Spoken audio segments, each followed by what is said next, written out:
बताइए जी, मुझे साउंड आ रही है नहीं आ रही है। बहुत बहुत शुक्रिया आप लोगों का, क्योंकि हमने जो साउंड का प्रॉब्लम था वो ठीक कर दिया है शायद आप लोग का। अभय कपूर, अब बताइए जरा।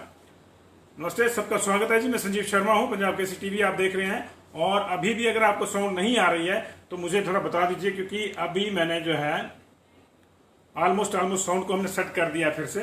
ये प्रॉब्लम आ जाती है जी। आ रही है सुदेश भाटिया जी, आ रही है? प्लीज ये बता दीजिए साउंड आ रही है नहीं आ रही है, तो फिर हम इसको आगे करेंगे जी। हाँ, सुरेश दीवान जी कह रहे हैं, दिनेश जी कह रहे हैं आ रही है। मैं थोड़ा सा परेशान हो गया। नया सूद जी आ गई सर, आ गई। शगुन जी बहुत बहुत शुक्रिया। पूजा ठाकुर जी सही आ रही है जी। Yes audible. कपिल बैदिया जी बहुत बहुत शुक्रिया। सुरेश दीपू जतिन बहुत बहुत शुक्रिया। Priyanka Thakur ji thank you very much. Suman Thakur ji, Nishant Thakur ji, Hemant Pundir अभी भी कह रहे हैं कि नहीं आ रही है। अभय कपूर जी आ रही है। बिट्टू ठाकुर जी आ रही है। आ गई। कामनी कुमारी जी नमस्ते, thank you very much for telling this की आ गई है। अमिता जी, कुछ बाकियों के कमेंट मुझे लेट मिल रहे हैं जिसमें कहा गया है कि नहीं आ रही है। तो चलिए जी, आ रही है। बहुत बहुत शुक्रिया सब लोगों का। एक बार फिर से काइंडली इसको शेयर कर दीजिएगा, क्योंकि बड़े लोग दिनों बाद हमारी मुलाकातें होनी शुरू हुई है। अब लगातार रहेंगी। मैं कोशिश करूंगा कि आपका जो समय है, आपका जो मन पसंदीदा समय है 9:30, मैं धीरे धीरे वहां पहुंचूं। अभी 6 बजे से वहां पहुंचूं। लेकिन इस वक्त की बड़ी खबर, बच्चे लगातार पॉजिटिव आ रहे हैं। पिछले कल 50 से ज्यादा बच्चे पॉजिटिव आए थे। और बड़ी खबर है कि बड़ी है कि अपडेट आता है इस समय तक। तो कांगड़ा में आज फिर 32 बच्चे पॉजिटिव आए हैं और कुल मिला के 126 केस आए हैं कांगड़ा में तीसरे दिन लगातार इस तरह से केसेस आए हैं जो 100 से ऊपर हैं। कल 109 थे, आज 126 हो गए। 2 लोगों की डेथ हुई है कांगड़ा में। लेकिन जो चिंता है वो है कि बच्चे पॉजिटिव आए हैं। कल जो है धौला स्कूल के बच्चे पॉजिटिव आए थे और लंच के बच्चे पॉजिटिव आए थे। आज भी धौला में 4 बच्चे पॉजिटिव आए, लंच में भी 5 बच्चे पॉजिटिव आए उन्हीं स्कूलों में। लेकिन रेहन का जो गर्ल्स स्कूल है उसमें 12 बच्चियां पॉजिटिव आई हैं। गर्ल्स सीनियर सेकेंडरी स्कूल रेहन की 12 बच्चियां पॉजिटिव आई हुई हैं आज। और इसके बाद ये खतरा बढ़ गया, क्योंकि अब वहां बड़े पैमाने पर 2-3 दिन बाद जब सैंपलिंग होगी तो फिर ये देखना होगा कि वहां क्या स्थिति रहती है। तो रेहन में दूसरी बात यह है कि वहीं पे चुनाव भी चल रहा है, तो ये कहीं ना कहीं फेस्टिवल सीजन और कोताही जो हम बरत रहे हैं उसका असर हो सकता है। राजा का तालाब में भी 3 बच्चे पॉजिटिव आए। गवर्नमेंट सीनियर सेकेंडरी स्कूल राजा का तालाब के रेहन के 12 बच्चे पॉजिटिव आए हैं। गवर्नमेंट सीनियर सेकेंडरी स्कूल मनोग के 2 बच्चे पॉजिटिव आए हैं। और Dhaula school, government senior secondary school Dhaula के आज फिर 4 बच्चे पॉजिटिव आए हैं। कल 28 आए थे, 28 और 4 32। एक स्कूल में 2 दिन के भीतर 32 बच्चे पॉजिटिव आए जी। और लंच स्कूल में आज फिर से government senior secondary school for girls में 5 बच्चे पॉजिटिव आए हैं। रक्कड़ स्कूल कांगड़ा का जो है वहां पे 2 बच्चे पॉजिटिव आए हैं। कोटला बेहड़ स्कूल से 5 बच्चे पॉजिटिव आए। ये अब तक की सूचना है, बाकी जगहों की सूचना नहीं है। बिलासपुर में 11 केसेस आए हैं, लेकिन उनमें कोई बच्चा फिलहाल पॉजिटिव नहीं बताया गया है। तो ये कोविड की स्थिति है। और दूसरी ओर एक जो ब्लेसिंग डिस्गाइज हम कहते हैं कि कई बार कुछ ऐसा होता है जो अच्छे के लिए हो जाता है। प्रदेश सरकार ने स्कूलों में छुट्टियां घोषित कर दी है 31 से लेकर 8 तारीख तक, यानी 1 से 6 तक की छुट्टी है। 31 को भी रविवार है, 7 को भी रविवार है, तो बच्चे अब 8 तारीख को जाएंगे।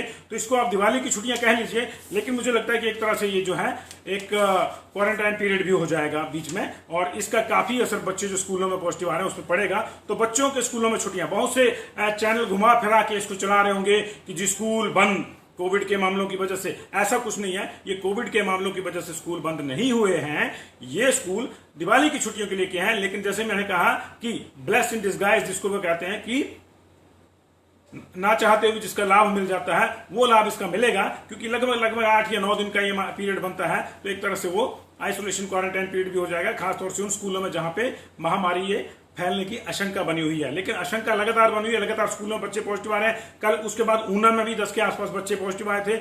ऊना, हमीरपुर, मंडी, कांगड़ा और शिमला, ये जिले जो हैं अब थोड़े से राइज दिखा रहे हैं। और खुदा ना खास्ता अगर फेस्टिवल सीजन ने इसमें कोई और वृद्धि करने में योगदान दिया तो दिक्कत हो जाएगी। तो इसलिए देखिए जी इसको।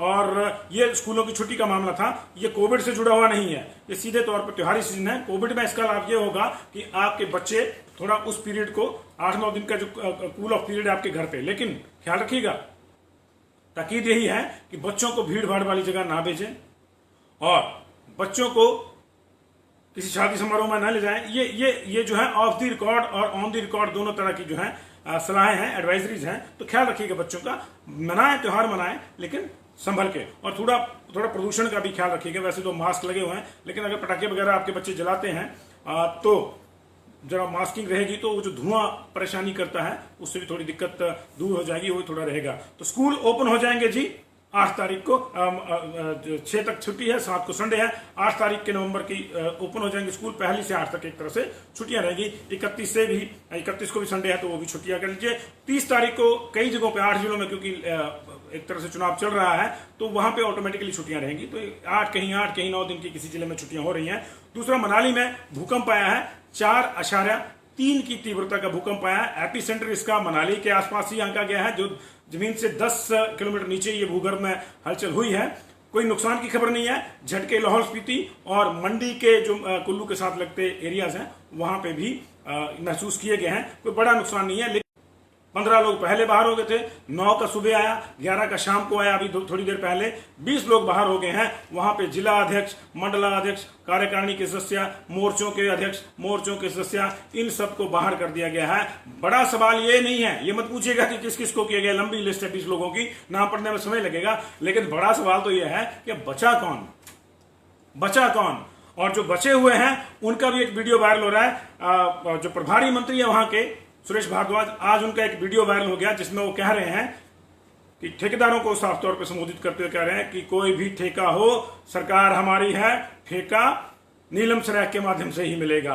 अगर किसी को गलतफहमी है कि वो उधर चेतन बरागटा की मदद करके फिर यहां ठेके ले लेगा, तो उस गलतफहमी से बाहर आ जाइए। उन्होंने कहा है ये चुनाव आचार संहिता का उल्लंघन है या नहीं, एक बड़ा सवाल है। निश्चित तौर से इसकी कहीं ना कहीं चुनाव आयोग में शिकायत भी होगी, लेकिन लगातार बोल बिगड़ रहे हैं। कभी कोई कहता है कि करगिल वाला युद्ध जो है वो युद्ध नहीं था, तो कभी कहा जाता है कि अभी 2 महीने हुए पति को गए और महिला वोट मांगने आ गई, कहीं हो गए। ये चीजें सारी चल रही हैं, लेकिन हमारे बेशर्म नेताओं को शर्म नहीं है।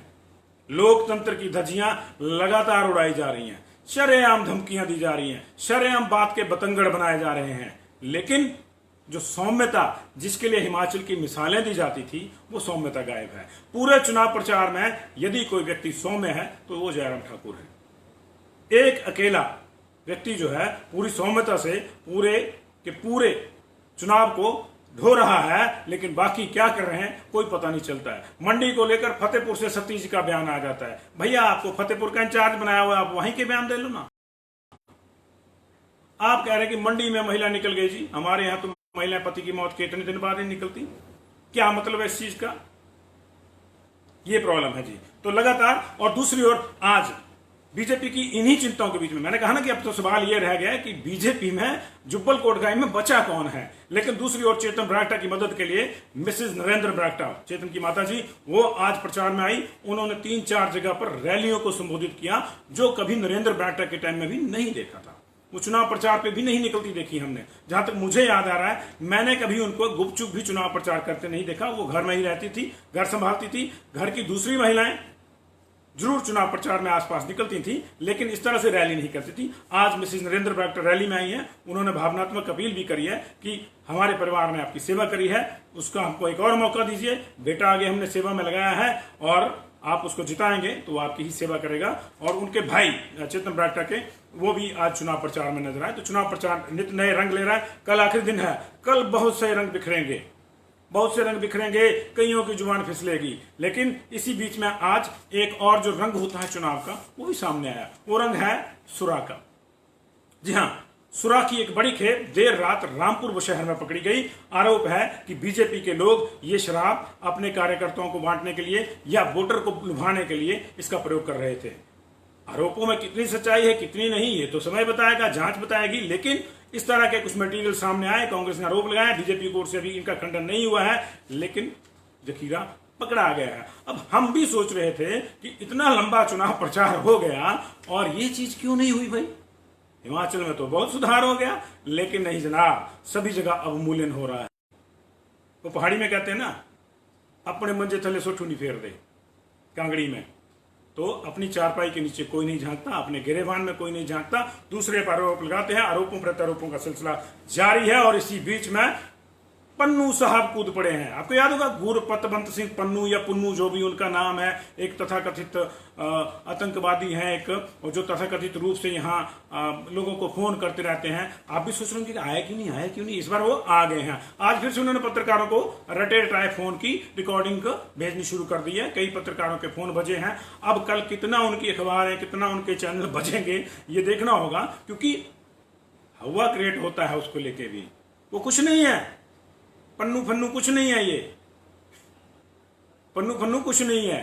वो वीरभद्र सिंह जी का मेरे को याद आ रहा है कि फुटबॉल बना देंगे। यहाँ के लोग फुटबॉल बना चुके हैं उसका पहले भी, जब उसने 15 अगस्त पे धमकी दी थी।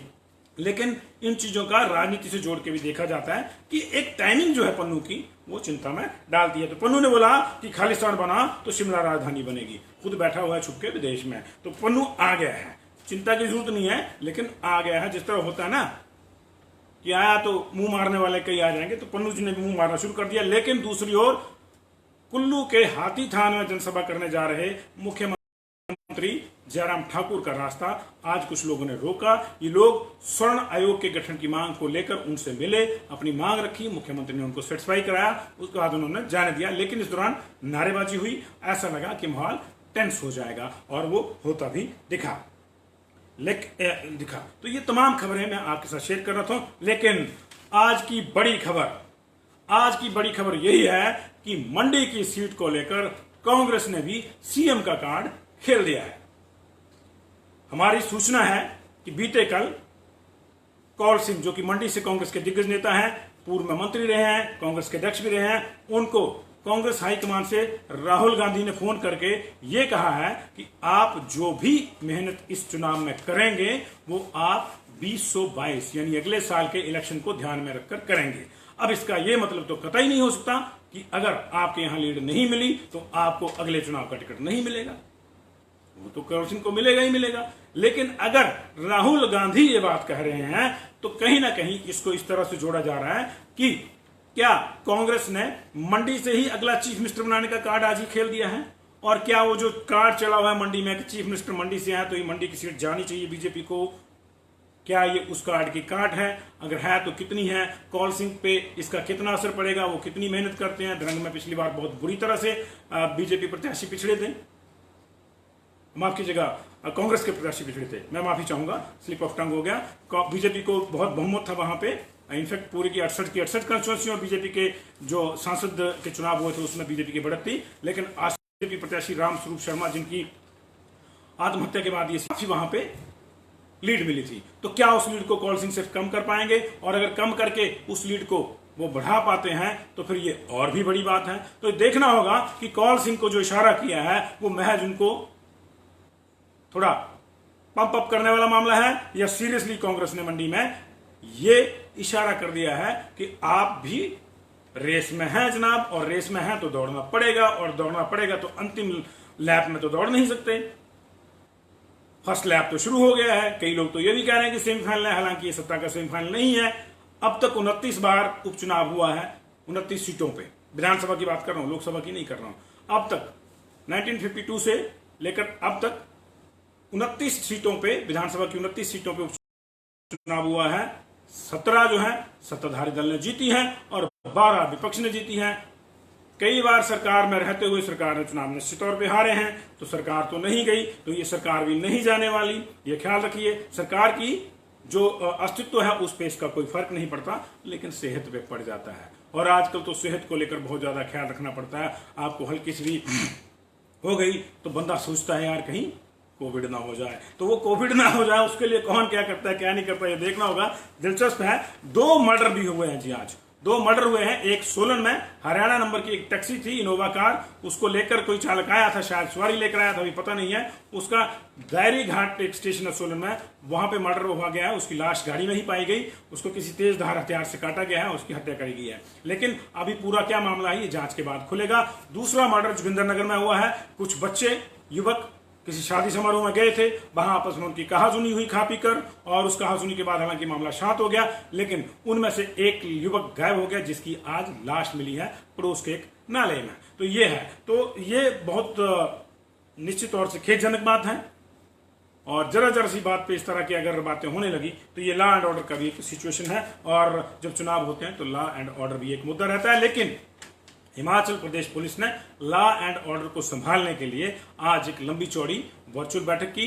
पुलिस महानिदेशक संजय कुंडू ने खास तौर से उन जिलों के एसपी साहिबान जहां जहां चुनाव हो रहे हैं उनको सख्त निर्देश दिए हैं कि नाके कस दिए जाएं, गश्त बढ़ा दी जाए, और जिस दिन चुनाव है उस दिन अतिरिक्त प्रबंध किए जाएं, और ड्रोन से भी रेकी की जाए अलग अलग जगहों की, और ड्रोन से भी नजर रखी जाए। तो क्या होता है क्या नहीं होता है ये वक्त बताएगा, कौन जीतेगा कौन हारेगा।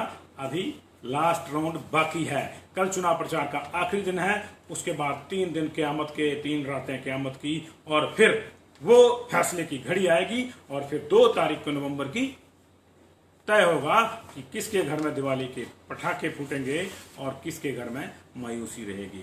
तो ये अलग अलग विषय थे। और एक बार फिर से बता दूं कि स्कूलों में राज्य सरकार ने छुट्टी का ऐलान किया है। 1 से लेकर 6 तारीख तक नवंबर की स्कूल बंद रहेंगे। 31 को संडे है, 7 को भी संडे है, तो इस तरह से आपके बच्चे 8 तारीख को जाएंगे। स्कूलों में अब तक 600 से अधिक बच्चे पॉजिटिव आ गए हैं। आज 32 बच्चे कांगड़ा के हैं, कुछ ये संख्या बढ़ सकती है, तो 632 के आसपास ये बच्चे हो गया, इनको मिला लिया जाए। कांगड़ा में पिछले कल 47 के आसपास बच्चे पॉजिटिव आए थे, आज फिर 32 ये आंकड़ा पहुंच रहा है, जिसमें आज कांगड़ा में रेहन गर्ल्स सीनियर सेकेंडरी स्कूल की 12 बच्चियां पॉजिटिव आई हैं। राजा का तालाब सीनियर सेकेंडरी स्कूल से 3 बच्चे पॉजिटिव आए हैं। मनोह जीएसएस मनोज से 2 बच्चे पॉजिटिव आए हैं। धवाला जहां पिछले कल 28 बच्चे पॉजिटिव आए, 4 और पॉजिटिव आए हैं। लंच जहां पिछले कल 2 दर्जन से अधिक बच्चे पॉजिटिव आए थे, वहां पे भी आज और बच्चे 5 बच्चे पॉजिटिव आए हैं।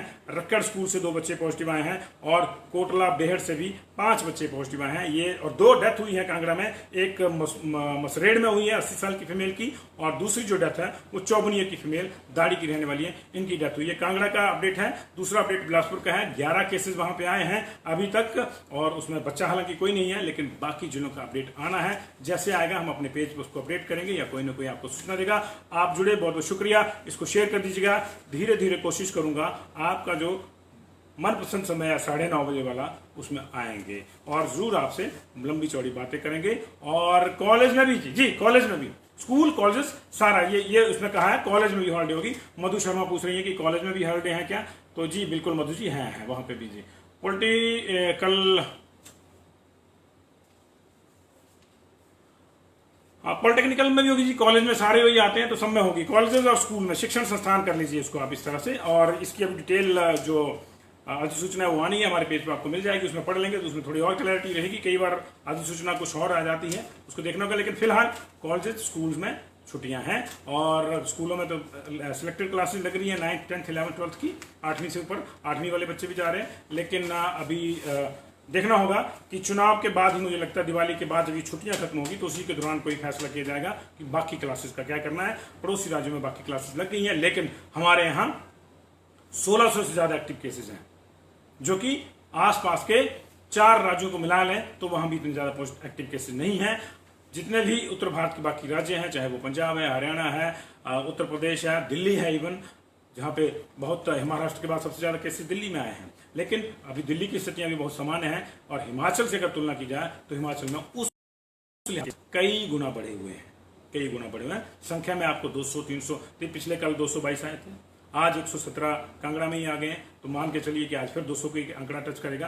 पिछले एक हफ्ते से 200 को आंकड़ा 3-4 बार टच कर चुका है। ये बढ़ रहा है लगातार, और इसको आप रोकिए, अपने बच्चों का ख्याल रखिए, अपना ख्याल रखिए, क्योंकि जान है तो जहान है। स्वस्थ रहिए, सतर्क रहिए और जुड़े रहिए। Thank you very much. Punjab Kesari देखते रहिए।